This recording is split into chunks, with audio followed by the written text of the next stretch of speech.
Hi everyone, just a quick reminder of how to submit your math quiz.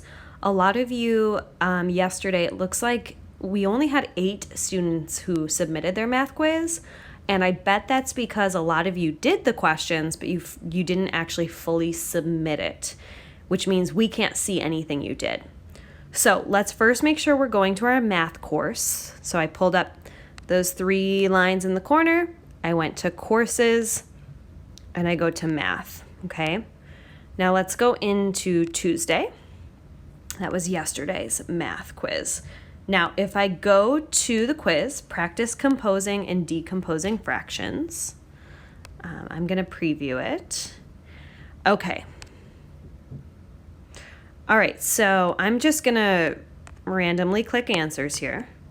Now, just a reminder, if you don't know what the question says, you can go like this. Select the addition equation that would be equal to 1 whole. If you're not sure how I got that to work, go back to your very first day on Schoology, and you will find a video of how to do that. All right, so I'm just picking random answers right now. Now, at the bottom corner, it says review answers. You have to click on that. You can't just close this out when you're done. You have to click review answers. Okay? Now that lets me go through. Wait a second. It's telling me no answers were provided. Let's go back. Let's make sure I did this correct. So I'm choosing answers. Oh, some of them say select 2. I gotta make sure I select 2. This one says select 3. Okay. Okay, now review answers.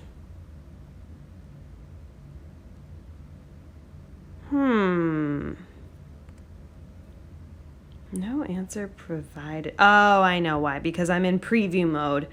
Because I'm a teacher and I'm on preview mode, it's telling me no answers are provided because my answers don't count because I'm a teacher. But what yours should do is it should show you the answers that you chose. This gives you a chance to review your work. You always want to review your work before you turn something in, right? You always want to double check. Now, in the bottom corner, it says submit or it says back. Let's say there's one question and I realized I didn't do it correctly and I want to go back. That's where you would click the back button and you can change your answer. But if I look through it and I decide all of it is correct, then I'm going to click submit. Okay, now mine is grayed out because I'm in the teacher preview mode. I'm not in the student mode, but yours would not be grayed out and you would click submit. So again, there's multiple steps you have to do to submit your quiz. You choose your answers, you review answers, you take a look and make sure you did them correctly, and then you click submit. Okay, so I hope that helps. I think that maybe that's something that a lot of people didn't realize that they had to do yesterday. So I'm hoping that will help us from this point on. All right, remember you can always message us if you have questions.